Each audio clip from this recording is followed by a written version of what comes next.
line. You're on the air. Hello. Hello, Art. Yes. Hi. I don't have a whole lot of time.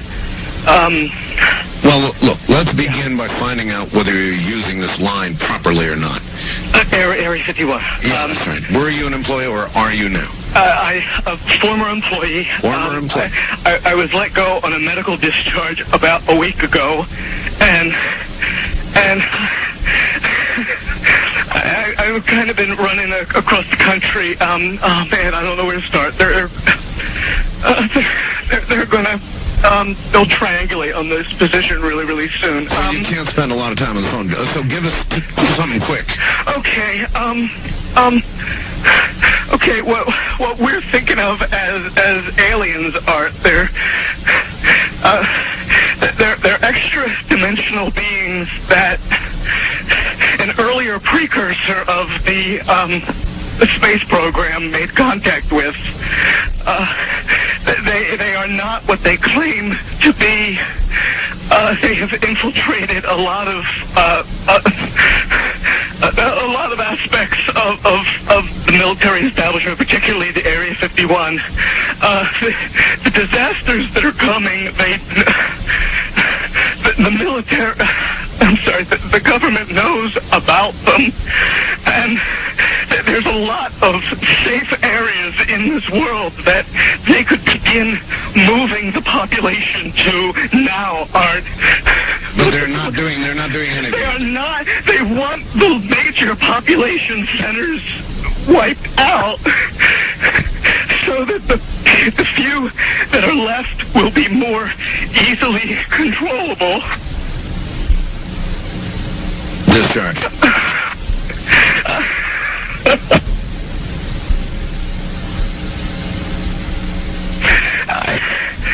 I started getting...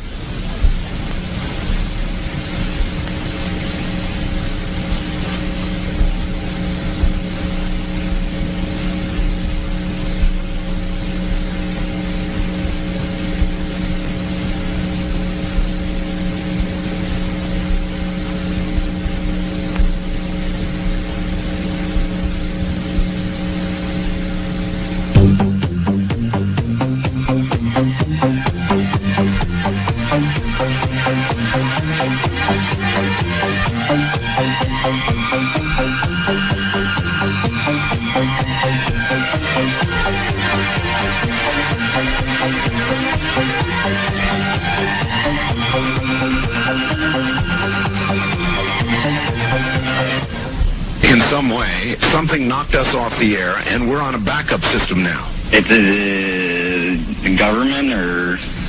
I don't know. It has to be something, though. Well, did you hear... Now, you tell me, because you were listening. That was awful strange. There was a really weird guy on the air when it went off? Yeah. Real weirded out. Like, going... Sort of sounding paranoid, schizophrenic? Like crying and everything. Yeah. And how far into the conversation was it when it went off? Just a couple, about 15, 20 seconds, I'd say. Oh, you guys missed... You really missed the call then, and I've got a feeling somebody didn't want you to hear it. Yeah. Because it was really strange. All of a sudden, I'm hearing Mark Furman, and That's right. Well, the network, of course, went immediately to a backup tape while we tried to figure out what blew up here. So that's what you heard happen. And then we're now on a backup link system to be on the air at all right now. So, well, I'm telling you. Am I on the air right now? You're on the air right now. Well, you better be, yes. And where are you, by the way? I'm in Michigan. Michigan. Yeah, I called the other night, and I wanted to ask two things. Real quick. Well, I wanted to say one thing, and I wanted to ask another. Real quick. I wanted to ask if you could play that remote viewing one when you were while you go to Egypt. Yes. And also, I wanted to know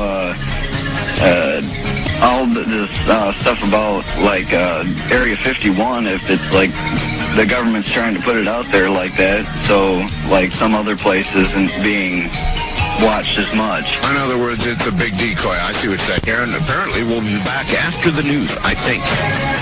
Sandy here, inviting lost. Yes. Por si faltaban problemas en la Tierra, al Congreso estadounidense le preocupan también los que puedan llegar de fuera. Vimos un objeto pequeño con forma de caramelo que se movía sobre el agua como una pelota de ping-pong y cuando nos dirigimos hacia él, aceleró rápidamente y desapareció. Es una cuestión de transparencia gubernamental. No podemos confiar en un gobierno que no confía en su pueblo. Talking about, quote, non-human life forms that could be interdimensional beings. Yeah, so that's definitely a mouthful, but that is directly based on information that we have. Y usted especuló, y creo que fue el primero en hacerlo, que esto no involucra a extraterrestres físicos, sino una inteligencia no humana que opera interdimensionalmente. I think it's incredibly important to listen to the specific words that Gresh uses. You know, Gresh never said extraterrestrial or alien, he said interdimensional. Lo que también puedo decirte, basándome en nuestras entrevistas, y esto es algo que puedes ver en las audiencias del Congreso, es que pude preguntar a algunos de los testigos, ya sabes qué son estas cosas, y siguen diciendo que son interdimensionales.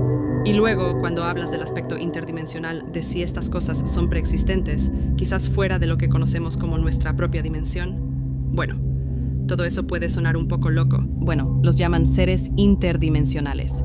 Creo que pueden operar a través de los espacios temporales que tenemos actualmente. Y eso no es algo que se me haya ocurrido a mí. Se basa en cosas que hemos visto, en información que nos han contado. Y además, creo que hay un aspecto histórico en esto, ya sabes. Esto se adentra en las teorías y conceptos más profundos de la religión.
¿A quién miras desde lejos y percibes que está controlado por espíritus malignos? Recuerdo que vas a Washington y simplemente piensas, ¿qué es este lugar demoníaco? Este lugar es el patio de los demonios. ¿Has visto alguna vez las obras de arte ocultista del Departamento de Justicia? ¿Por qué hay obras de arte ocultista en el Departamento de Justicia? Puede que nosotros no nos tomemos nuestra religión en serio, pero ellos sí. Tienen un Dios. Su Dios no es el nuestro. Su Dios es lo opuesto y contrario al nuestro. The main thing they want you to believe is that the supernatural is not real. Their main interest is in convincing you that the supernatural is not real. Why has that been so important for 80 years?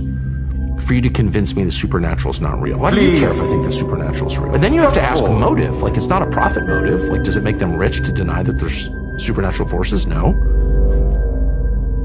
What is that? And I don't know the answer, but the obvious answer is, well, because they sort of know they're working for supernatural forces, actually. But that they take physical form, that they're not just like some ethereal, they're not just shadows floating around, specters, fog, that they're physical. Like, they're as real as the arm of your chair.